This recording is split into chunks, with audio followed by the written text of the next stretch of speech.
तो यार फाइनली पढ़ाई और बेरोज़गारी से तंग आकर मैं घर से भाग चुका था। सच पूछो तो ये मेरे लिए बाबू का मशवरा है। उसके पापा भी इसी तरह एक दिन ट्रक के साथ भाग गए थे। आज लंदन अमेरिका में उनके फ्लैट में ट्रक तो मुझे मिला नहीं, मगर इस बाइक वाले से मैंने कंडक्टरी की बात की है, लेकिन इसको कंडक्टर की ज़रूरत नहीं है, इसलिए वो बाइक वाला मुझे छोड़कर चला गया। लेकिन मैं पीछे हटने वालों में से नहीं, रोज़गार तो मैं ढूंढ के रहूँगा। मैं इसी वक्त श्रीनगर में पहुंच चुका था, अपना ग्रेट प्लान सीक्रेट रखते हुए। ये मैं किसी को नहीं बताना चाहता, लेकिन यारा को पता चल जाता है और यारा मुझे रोकने के लिए घर से निकल आता है। वैसे भी दोस्तों को तुम्हारी कामयाबी कहाँ पसंद होती है। यारा श्रीनगर में पहुंच चुका था, उसने मुझे पूरी तरह से कन्विंस किया, लेकिन मैंने एक ना मानी। मैंने यारा को कन्विंस कर लिया और हम दोनों अब ट्रक के साथ भागने वाले हैं। बट मालूम है जम्मू के लिए गाड़ी नहीं मिली तो हम टेंगपोरा आ गए, वहां से नहीं मिली तो हम पंथा चौक आ गए। यहाँ पे हम दोनों वेट करते हैं किसी गाड़ी का। खैर छोड़ो यार, हमने प्लान चेंज कर लिया है। जब वैसे ही हम करोड़पति होने वाले हैं तो आज का सफर हम गाड़ी में कर लेते हैं। इसलिए हम इस इनोवा वाले के पास गए, लेकिन इसने हमें गाड़ी में नहीं बिठाया क्योंकि इसके पास एक सीट थी और हम दो हैं। बस में हम बैठे नहीं क्योंकि यहाँ पे यावर का एटीट्यूड डाउन होता है, इसलिए हम खुद को चूना लगाने के लिए इस स्विफ्ट वाले के पास जाते हैं, जो हमसे 1500 रुपये पर पर्सन का चार्ज करेगा जम्मू तक। हम स्विफ्ट में बैठ जाते हैं। स्विफ्ट को निकलने के लिए 2 और बंदों की ज़रूरत थी, इसलिए मैं और शावर दोनों अंदर बैठकर उन 2 लोगों का इंतज़ार करते हैं जिनकी वजह से स्विफ्ट यहाँ से निकलेगी। लेकिन मन ही मन में मैं दुआ कर रहा था कि 2 बंदे ना आए। फाइनली 2 बंदे आते नहीं, इसलिए हम तय करते हैं कि अब हम वापस घर चले जाएंगे। इस तरह से हम पंथ चौक से वापस हुआ आते हैं घर की तरफ। भला रात के अंधेरे में भी कहीं गाड़ी मिलती, इसलिए हम रोड पे पैदल चल रहे थे। एंड फाइनली एक तवेरा वाला आया जो दरगाह जा रहा था, लेकिन हमें तो दरगाह जाना नहीं था, इसलिए हमें डल गेट में ही उतरना पड़ा। जब डल गेट में उतर चुके थे तो वहीं नज़दीक था टीआरसी। खाली रोड पे वैसे भी क्या करना था, इसलिए हम डिसाइड करते हैं हम टीआरसी पहुंच जाते हैं। टीआरसी में पहुंच के हमें पता चलता है यहाँ लोग किसी युद्ध के लिए तैयार हो रहे हैं। यहाँ पे हमने पाया कि ड्राइवर्स और वो लोग जो रूम चिल्ला रहे हैं, जो यहाँ पे टूरिस्ट को लूटते हैं। यावर में मुझे कहा यही बिजनेस शुरू करते हैं, लेकिन आज हम खुद टूरिस्ट थे क्योंकि हमारे पास बैग था, इसीलिए सभी ड्राइवर्स हमारे पास आ रहे थे। लेकिन मैंने यावर को कहा कि हम सख्ती से रहेंगे। यह सख्ती दिखाने की वजह से किसी ड्राइवर ने भी हमें अपने साथ नहीं बिठाया।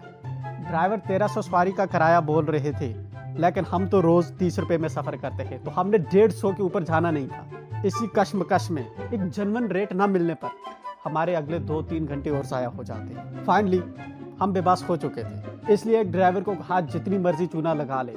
उसने 1300 पर सवारी बोल दिया। हम बैठ के, हम 2 के अलावा गाड़ी में 4 और लोग दरपदर थे। बस अभी हमें एक दरपदर आदमी की ज़रूरत थी जो आता और गाड़ी निकल जाती।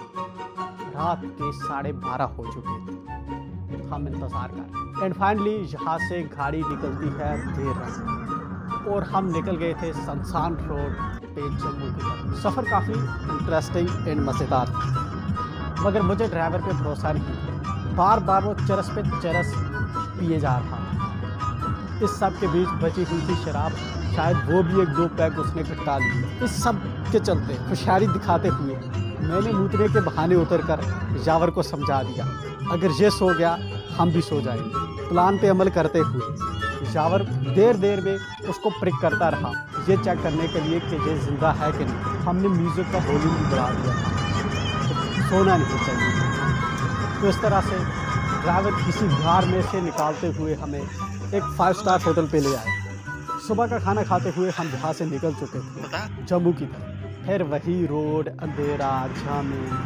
सुरंगें। एंड फाइनली ज़िंदगी में पहली बार चलते चलते रात सुबह में बदल रही। मैं सोया नहीं, खुदा गवाह, लेकिन मुझ पे आखिर में इल्ज़ाम लगाया। तो इस तरह हम जिंदे जम्मू के अंदर लैंड कर चुके थे। हमने ड्राइवर को किक मार के भगा दिया था क्योंकि अब हम रेंज रोवर के बगैर यहाँ से आगे सफ़र नहीं करने वाले। और हमें यहाँ पे वेट करना था मनहूस आदिल का, जो अपने साथ अमरेज़ पनौती को भी बांध के लाता। अदील को हमने कांटेक्ट किया तो अदील ने हमें आर्डर दे दिए थे कि 9 बजे से पहले वो हमसे नहीं मिल सकते। इसलिए टाइम पास करने के लिए हमें कोई होटल सोने के लिए चाहिए थी। एक खटारा सी होटल पे हम गए जो 1000 पे 2 घंटे के लिए ले रहा था।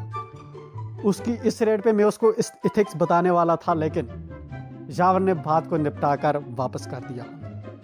तो हमने डिसाइड किया हम बाहू फोर्ट जाएंगे। हमें पता नहीं था कि कैसे जाते हैं, तो हमने लोगों से पूछना शुरू कर दिया। ये पता चला कि बावे वाली गाड़ी पे बैठना है और बाहू फोर्ट पहुंच जाना है। बावे बावे करते हुए कंडक्टर आ रहा था, हम भी उसमें लोड हो गए और फिर एक जगह पे उसने उतार दिया। हम वहाँ पे हमें बताया गया कि आज हम बाहू फोर्ट के अंदर नहीं जा सकते। हम गुस्से में आ गए, तो हमने गेट कीपर से कहा कि हमें बताओ कोई और जगह घूमने के लिए। तो उसने साइड में एक पार्क की तरफ इशारा किया। हम दोनों अब उस पार्क के सामने खड़े थे जहाँ पे अंदर एक एक्वेरियम भी था। पूरे 50 रुपए का टिकट काट के उसने हमें अंदर अलाउ किया। हम अंदर सिर्फ जहाँ पे मंकीज देखने के लिए आए। ये इतने जलील मंकीज जिन्होंने हमारा जीना हराम कर दिया था, इसलिए यहाँ के एक लोकल गाइड को हम साथ ले आए, जिसने हमें बताया कि कौन सी चीज़ यहाँ पे क्या है, ये सिटी का क्या नाम है, ये रिवर कौन सा है, तवी रिवर, ये इस साइड में क्या है, एक्वेरियम, और बहुत सी चीज़ें बता रहा था। मुझे गुस्सा आया भाई, तो मैंने खड़े होकर उसको रॉकेट साइंस समझाना शुरू कर, देन केमिस्ट्री, देन उसके बाद Raman series and everything. Guide मुझसे कन्विंस नहीं हुआ। उसने मेरी कपड़ों की तरफ देखा और फिर कहा चलो चलते हैं। मुझे गुस्सा आया। मैं आज उसको पूरे एथिक्स पढ़ाना चाहता था, लेकिन जावर ने मुझे रोक ली। यहाँ से निकलकर हम साइड में बाहू फोर्ट के अंदर चले गए। कैमरा हमसे छीन लिया गया था बाहर ही। काली माता के दर्शन करने के बाद हम वहाँ से वापस आए। तब तक आदल मनूज का भी फोन आ चुका। अब वापस हम जम्मू सिटी के अंदर थे। बस जाना कहाँ है ये डिसाइड करना था। अदील ने ऑर्डर पास किए कि हम दिल्ली जा रहे हैं। हालांकि जा रहा है इस बात को बिल्कुल भी एक्सेप्ट नहीं कर रहा था। मैंने कुछ नहीं बोला, मैंने चुप्पी साधी, क्योंकि मुझे अपनी जान प्यारी थी। फिर वही गाड़ी मिली नहीं। अदील के ऑर्डर स्लीपर में जाने के थे। मॉर्निंग में सिर्फ सीटर्स मिल रही थी। फिर अदील ने वही लड़कियों वाले चोंच ली, फेस पे वाल पुटी करवाना शुरू करी। क्योंकि मैं भी थक चुका था, इसलिए मैं नहाने चला गया। दिन भर दर बदर घूम कर शाम को हमें कुछ चोरों ने एक गाड़ी में डालकर स्लीपर बस तक ले गए। 900 का तमाचा हमारे मुंह पे लगा के उन्होंने एक खटारा गाड़ी पे हमें बिठा दी। 3:30 का बोल कर भाई साहब रात के 8:30 बजा दिए और फिर हम निकल गए दिल्ली की तरफ। इतना ही नहीं, इसके लिए हमने पूरी डॉक्यूमेंट्री रिकॉर्ड की है हमारे चैनल ऑन ट्रैक पे। चाहे तो आप देख सकते हैं, सब्सक्राइब कर सकते हैं, लाइक कर सकते हैं, दोस्तों के साथ